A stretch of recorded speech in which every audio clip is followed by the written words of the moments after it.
बिस्मिल्लाहिर्रहमानिर्रहीम। अस्सलाम वालेकुम दोस्तों, उम्मीद है कि आप खैरियत से होंगे। एक नई वीडियो के साथ हाजिर हुआ हूँ जिसमें हम बात करेंगे कि आप फ्रूट वाले जो पौधे लगाते हैं, क्योंकि हर बंदा शौकीन है। बहुत सारे शौकीन भाई जो सीज़न में मार्केट से पौधे लेके जाते हैं और हर बंदा इसी शौक के साथ, इसी जज्बे के साथ पौधे लेके जाता है कि ये मैं पौधे लेके जा रहा हूँ, मैं कल को इनका फल खा सकूँ।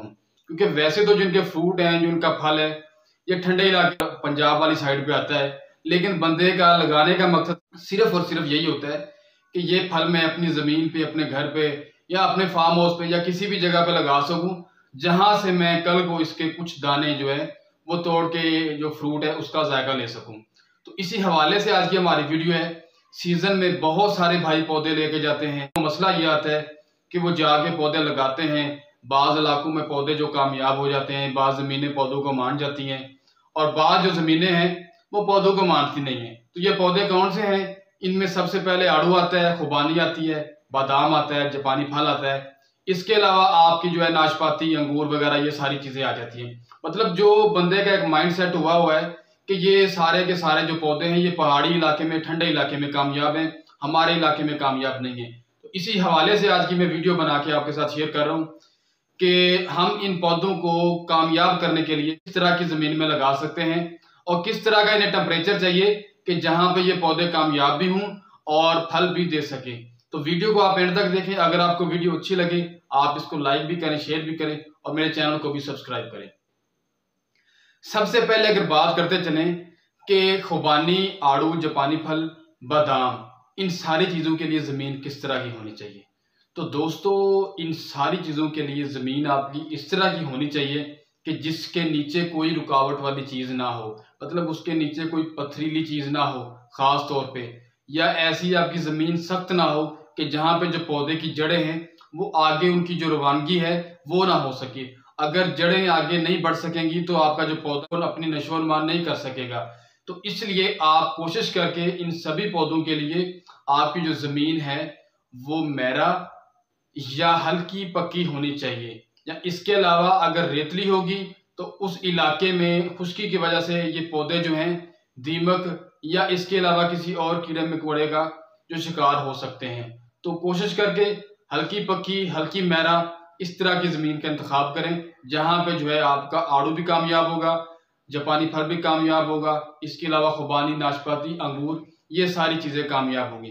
अब बहुत सारे भाई सोचते हैं कि ऊपर वाले इलाके से, जो ठंडे इलाके से फल आते हैं वो बहुत मीठे होते हैं, लेकिन जो गर्म इलाके से फल तैयार होते हैं वो मीठे नहीं होते। अगर आप चाहते हैं कि आपका फ्रूट भी मीठा हो तो आप उस तरह का फ्रूट मीठा नहीं कर सकते। उसकी वजह यह है कि वहां पे जो चीज़ है वो अगर 4 महीने में तैयार हो रही है, थोड़ा टेम्परेचर डाउन होने की वजह से, तो हमारे इलाके में पंजाब साइड पे या सिंध साइड पे टेम्परेचर ज्यादा होने की वजह से जो चीज़ है वो 2 महीने में तैयार हो जाती है।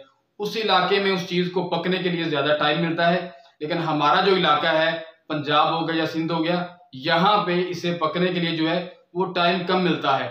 मतलब वहां पे चीज 4 महीने में तैयार हो जाती है, तो यहाँ पे जो चीज है वो 2 महीने में तैयार हो जाती है।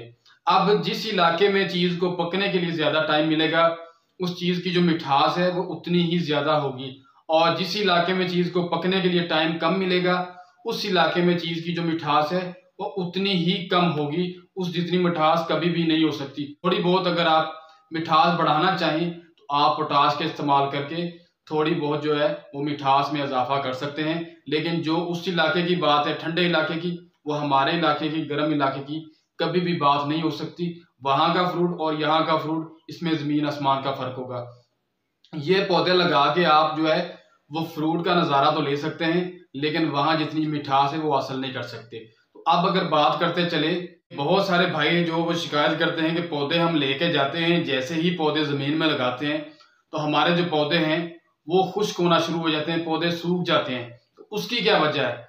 दोस्तों, ये पौधे ख़ास तौर पे उसी इलाके में कामयाब हैं जहाँ का जो निकासी का सिस्टम है वो अच्छा होगा। मतलब ज़मीन का जो पानी है वो ख़ास तौर पे गहरा हो, ऊंचा पानी ना हो। अगर पानी ऊंचा होगा तो इनकी जड़ें मुतासर हो जाती हैं, आड़ू की भी, खुबानी की भी, बादाम की भी, इन सारी चीज़ों की जो जड़ें हैं वो मुतासर हो जाती है। मतलब आपका जो इलाका है वो खुश्क होना चाहिए। इसके अलावा अगर आप पौधा लगा के पौधे को पानी ज्यादा देंगे, चाहे बाग की शक्ल में लगाएं चाहे आप किसी घर में लगाएं, तो पौधे को जब आप पानी ज़्यादा देंगे उससे भी जो है इसकी जड़ों में फंगस की शिकायत आ जाती है और आहिस्ता आहिस्ता जो है वो आपके पौधे सूखना शुरू हो जाते हैं और उनका नामो निशान ख़त्म हो जाता है। इसी वजह से बहुत सारे जो भाई पौधे लेके जाते हैं तो वो ख़ास तौर पे एक तो ये है कि अपनी जो ज़मीन है वो गहरा हो या हल्की चिकनी हो, मतलब कि थोड़ी सी पकी हो, ज़्यादा पकी ना हो। अगर पक्की ज़मीन होगी, ज़्यादा पकी होगी, उसमें जो पानी है वो खड़ा रहता है। जब पानी खड़ा रहेगा तो पौधे की जड़ों पे यकीनन असर होगा। तो गहरा हो, अगर रेतली भी हो लेकिन ज़्यादा रेतली ना हो। इसके अलावा आपने जब पानी देना है, आपने पानी का शेड्यूल बनाना है कि आपने पानी ज़्यादा नहीं देना। जब तक आपका पौधा पानी ना मांगे आपने तब तक उन पौधों को पानी नहीं लगाना।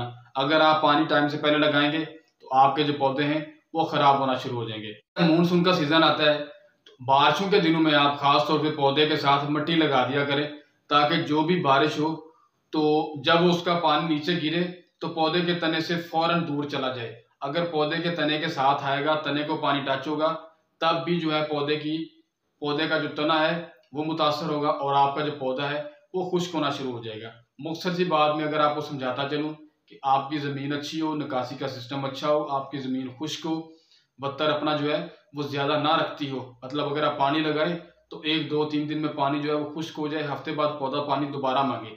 अगर इस तरह की आपकी ज़मीन है तो आप वहाँ पे आड़ू, खुबानी, बादाम, जापानी फल, अनार, नाशपाती ये सारी चीज़ें काश्त कर सकते हैं। लेकिन इनमें जो नाशपाती है उसकी नेचर थोड़ी सी इन सबसे उलट है कि वो आप किसी भी इलाके में गर्म में ठंडे में काश्त कर ले वो आपको जो है अच्छा खासा फ्रूट देगी और उसकी जो पौधे की लाइफ है वो भी काफ़ी ज़्यादा होती है। तो दोस्तों मैं इजाज़त चाहता हूँ, इंशाल्लाह अगली वीडियो में मुलाकात होगी आपसे, तब तक के लिए।